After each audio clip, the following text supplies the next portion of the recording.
Bienvenue au secteur des gobelets, ici ça fourmille, on est en compagnie de Stéphane Desmorets. Bienvenue, merci d'être avec nous. Merci, bonjour, c'est le secteur Gobelets et compagnie. Gobelets et compagnie, oui, parce qu'il y a beaucoup de monde. Combien de personnes travaillent ici justement?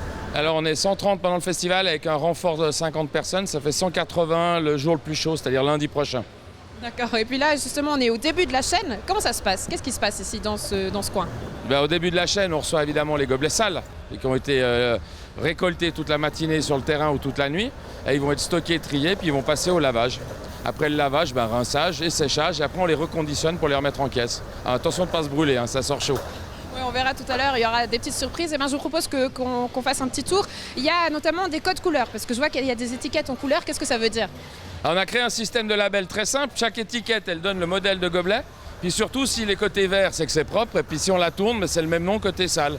Et comme ces étiquettes, elles sont interchangeables, une caisse qui est livrée avec un modèle de verre à bière peut repartir avec des verres à vin sales.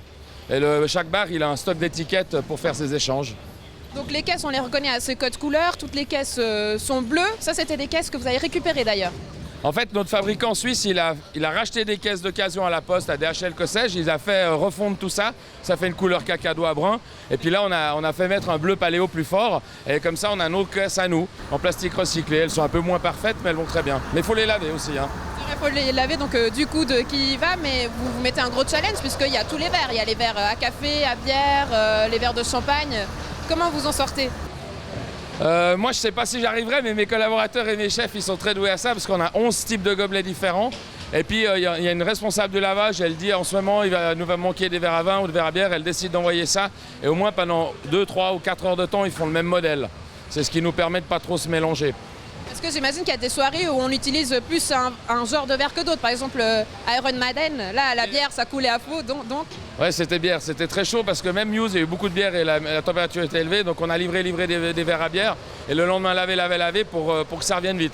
Mais là, dès hier soir, on commence à sentir un peu le vin et le champagne couler. Et ce soir, ça sera, je pense, plus du vin et du champagne. Bon, la bière toujours, mais il y a les cocktails aussi, il ne faut pas oublier les cocktails, hein. Il y en a pour tous les plaisirs. Et puis, le temps qu'une caisse elle arrive, elle ressorte, combien de temps ça prend? Alors, si elle arrive ici, 20 minutes après, une demi-heure après, elle peut être complètement nettoyée, rangée, scellée.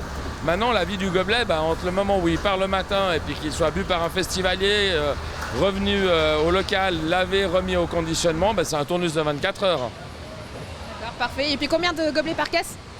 Alors, les gobelets par caisse, ça va de 75 pour les verres à vin à 480, non, à 900 pour les petits verres, les petits verres à vin aussi. Donc ça va varier entre 900 et 75 gobelets par caisse. Stéphane, vous avez mis Florian au travail. On va aller le voir comment il se débrouille. Ouais, je suis pas très sûr, hein. C'est vrai que c'est pas du bon. Bon Florian, on vient vers vous, comment ça va? Bonjour Andrea, je suis avec deux charmantes collaboratrices. On est en train d'empiler les gobelets, vous voyez, pour compter, ça s'appelle un compteur, je crois. Des compteuses, voilà. Au féminin, des compteuses, vous avez pas... C'est pas celles qui racontent des histoires, comme vous, à longueur de journée. C'est vous qui racontez les histoires. Bon, vous, dans les verres, d'habitude, c'est plutôt les cercueils que vous connaissez. Donc là, comment ça se passe? Là, vous voyez, on les empile, comme ça, on va assez vite. Ils ont le coup d'œil, faut dire, faut suivre le rythme. Vous voyez, il faut séparer ceux qui sont cassés, par exemple. Enfin, l'avantage d'être ici, c'est que même si on a un petit peu... la tête pas très bien réveillée le matin, finalement on prend vite le rythme et puis l'ambiance est assez sympa. C'est vrai ça, l'ambiance est assez sympa Stéphane? C'est vraiment une compagnie avec une très très bonne ambiance entre chacun et l'équipe. On met tout sur l'humain ici, les photos, l'ambiance, l'accueil, le respect, le suivi. En fait, il y a un cadre et beaucoup de liberté, mais comme il y a un cadre, ça marche assez bien. Et les équipes, elles se relayent, elles s'entraident, elles choisissent leur musique. Des fois, on met même trop fort, le voisin n'est pas toujours content, mais ça va. Par contre, je vois qu'ils transpirent beaucoup. Et alors, la collaboratrice, elle ne transpire pas.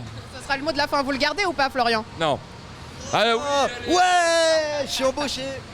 N'empêche, elles ont le coup de main. Ouais, faudra vous entraîner encore un peu. Allez, je vous laisse au travail et nous on file. Moi à vous, elles ont pas peur de se casser un ongle.